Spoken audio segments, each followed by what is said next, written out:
Vocês pediram e o pedido de vocês é uma ordem. Hoje eu vou responder algumas das perguntas que vocês me enviaram no direct ali no Instagram. Fazer tipo uma dinâmica de é verdade ou esse caso ou esse fato é um mito. Mas antes, like no vídeo para fortalecer o canal, se inscreva para continuar apoiando os nossos conteúdos e também me siga ali no Instagram, que é @dr.jefferson. Sem mais, vamos pro vídeo.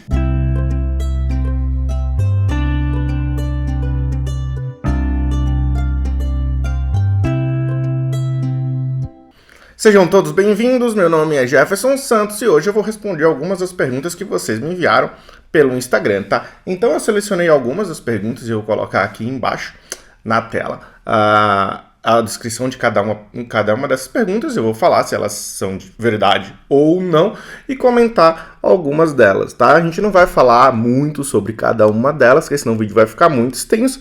Se vocês quiserem que eu aborde esse tema mais na frente, traga mais detalhes, vocês podem sugerir aqui nos comentários ou pedir lá no direct no Instagram, que eu vou ter o maior prazer de preparar uma aula para vocês.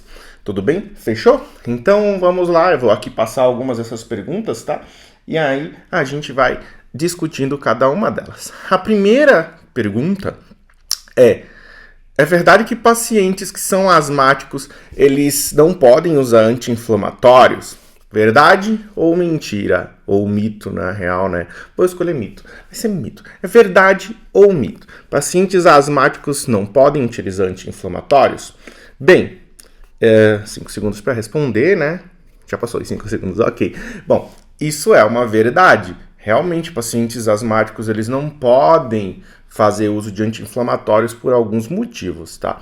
Mas o principal deles, se vocês lembram ali da cascata de inibição da COX pelos anti-inflamatórios, toda vez que a gente inibe a COX, salva bastante ácido araquidônico para servir de substrato para as lipoxigenases que vão formar leucotrienos. E esse excesso pode levar a uma condição chamada de broncoespasmo.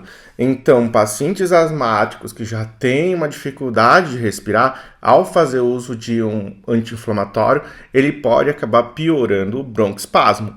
Tudo bem? Então, sim, é verdade. Os anti-inflamatórios são contraindicados em pacientes que têm asma. Vamos para a próxima pergunta. A próxima pergunta é verdade que o paracetamol é tóxico para o fígado? Bom, mas isso aí já é uma bem conhecida, né? Nas doses terapêuticas, realmente tem um certo nível de segurança para pacientes saudáveis ou que não estejam, por exemplo, fazendo uso de outros medicamentos que são hepatotóxicos. Mas sim, o paracetamol, durante a sua biotransformação, gera alguns metabólitos reativos, um metabólito reativo específico, que pode ser hepatotóxico, e em doses supraterapêuticas, ou seja, em doses mais altas do que o recomendado, acima daqueles 4 gramas ao dia, mas geralmente a dose tóxica é bem maior que isso pode levar a um dano hepático, inclusive podendo realmente levar a uma hepatite fulminante, a depender da dose utilizada pelo paracetamol. Então, sim, o paracetamol fora da dose recomendada, ele é tóxico, e também em pacientes que já têm algum grau de hepatite, algum grau de dano hepático, ou quando é utilizado com medicamentos que também são hepatotóxicos, a gente pode ter um sinergismo de toxicidade relacionado ao paracetamol. Então essa pergunta também ela é verdade, tá? Passando para a próxima. Alimentos podem cortar o efeito dos antibióticos? Bom, não é bem assim, mais ou menos, mas eu acho que isso aí serve para todos os medicamentos. Alguns medicamentos eles não podem ser utilizados com alimentos. Por quê? Porque diminui a absorção desses alimentos. Outros medicamentos eles têm que ser feitos junto com alimentos, porque vai diminuir, por exemplo, a irritação do trato gastrointestinal, por exemplo. Mas, no geral, alguns antibióticos ou alguns medicamentos como um todo, eles dependem muito de cada medicamento como um todo, tá?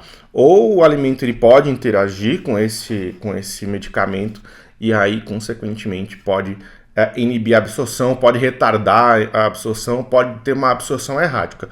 Um exemplo muito clássico, que eu acho que nem se usa tanto hoje, se é que usa, é a tetraciclina. Porque a tetraciclina ela interage com o alimento e ela vai quelar íons, se não me engano são os íons, os dicátions, né? Aqueles que, por exemplo, cálcio, que é cálcio 2+, magnésio também. Então a tetraciclina ela pode acabar quelando, por exemplo, esses íons, e aí ela precipita no trato gastrointestinal e não é absorvida. Então a gente tem muito dessa ideia de que o alimento pode cortar, ou o leite pode cortar o efeito dos antibióticos por causa disso, mas são alguns medicamentos específicos. E aí, sempre que tiver alguma dúvida, ou o médico que está prescrevendo ou o farmacêutico vai te informar se esse medicamento ele pode ser utilizado ou não com alimentos e qual é o melhor horário. Tudo bem? Isso geralmente, por exemplo, quando a gente está no hospital orientando os pacientes para alta, a gente já avisa, esse medicamento tem que tomar junto, esse medicamento tem que ser em jejum. Eu vou falar mais de alguns medicamentos na frente também que precisam de jejum ou não com relação a alimentos, tá? Mas tem uma lista, se a gente for conversar sobre isso, a gente vai passar o dia inteiro conversando sobre interação alimento com medicamento. Tudo bem? Então vamos para a próxima pergunta. A próxima pergunta é: o álcool corta o efeito dos medicamentos? Já fiz um monte de vídeo sobre álcool, né? Mas na maioria das vezes não corta. O que tem é interação direta. Por exemplo, fazer com paracetamol pode aumentar o risco de dano hepático. Tá fazendo uso com benzodiazepínicos, está aumentando o risco de sedação, porque temos dois fármacos ali que são sedativos, né? Porque o álcool induz sedação também. Qual é o efeito do antibiótico?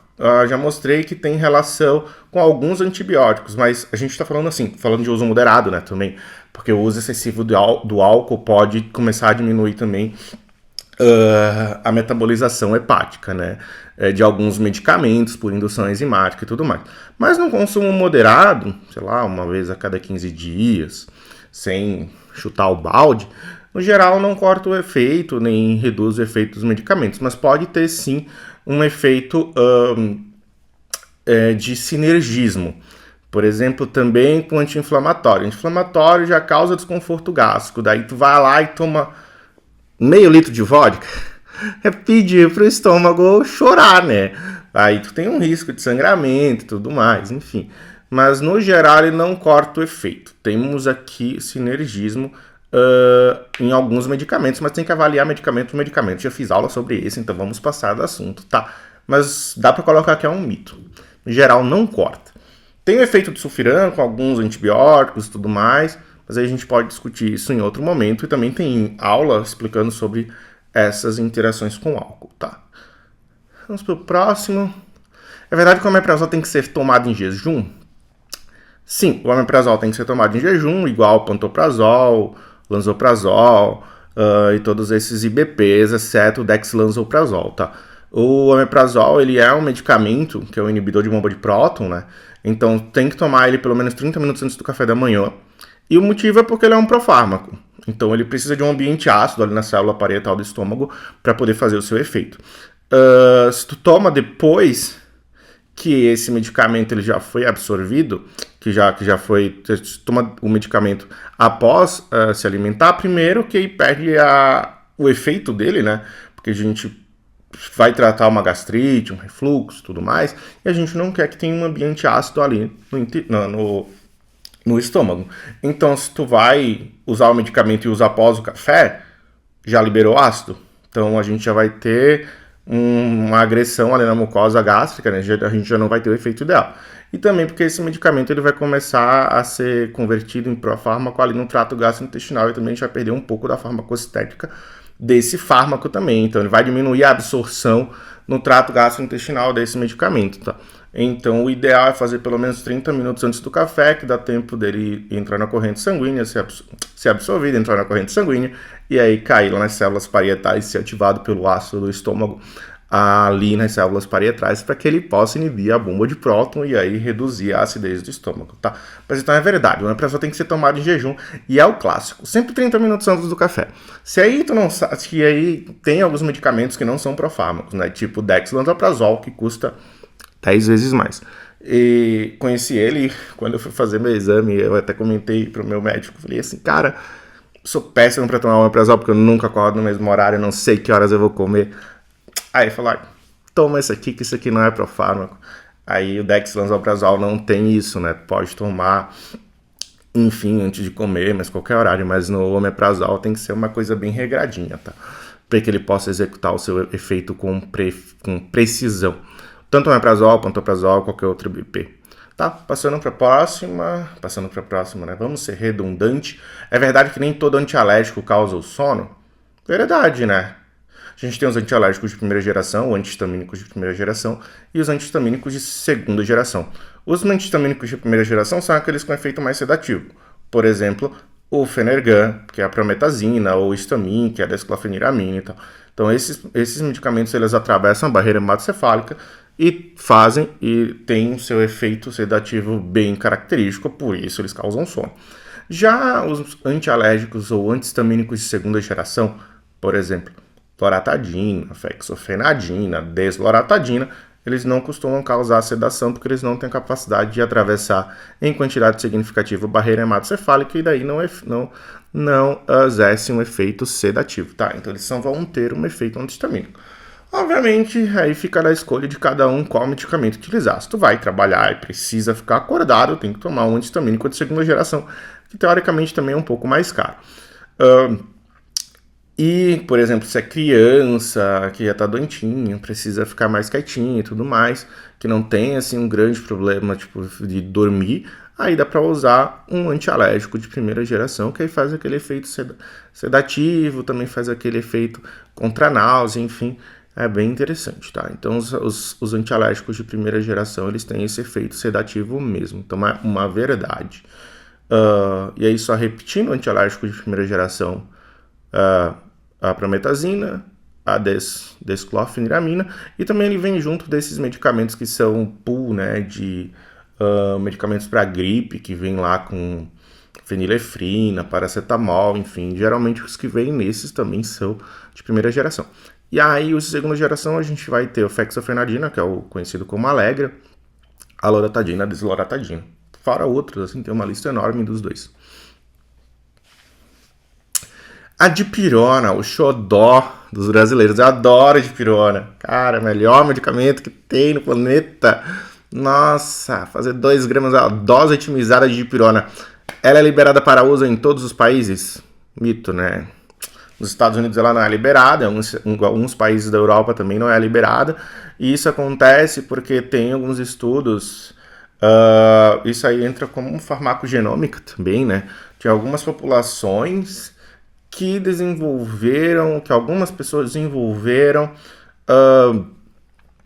aplasia medular, né? Que aí é a falha da medula, ela deixa de produzir células na medula óssea. Mas, assim, nos estudos que tiveram realmente, no Brasil, por exemplo, a taxa de aplasia medular, se é que teve, é praticamente zero, né? A gente não tem a gente não considera ele como um efeito colateral, a gente considera ele como um efeito colateral raríssimo para a dipirona.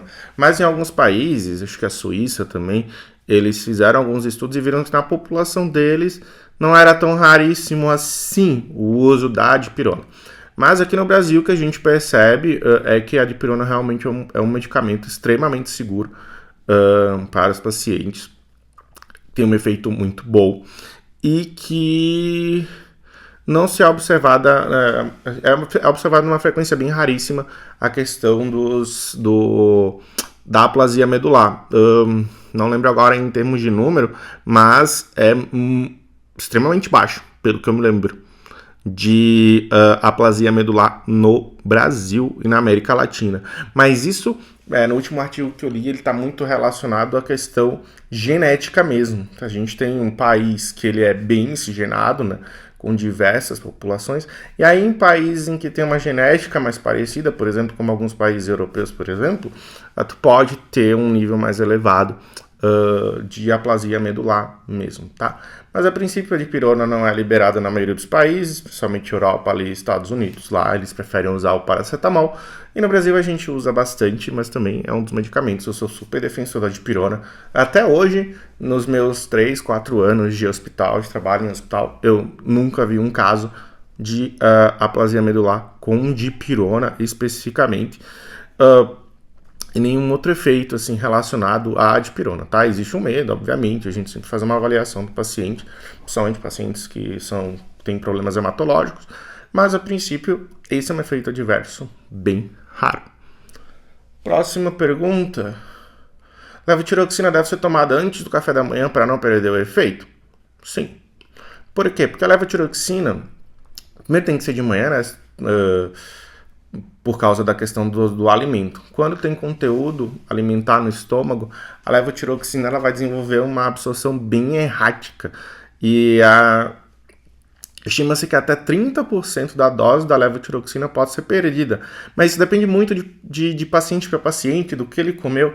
Então fica muito difícil estimar a dose. Como as doses da levotiroxina são bem baixas, a gente, quando administra a levotiroxina, a dose dela não é em miligrama. A dose dela é em micrograma, variando ali dos 25 aos 125, 150 microgramas para cada paciente, tá?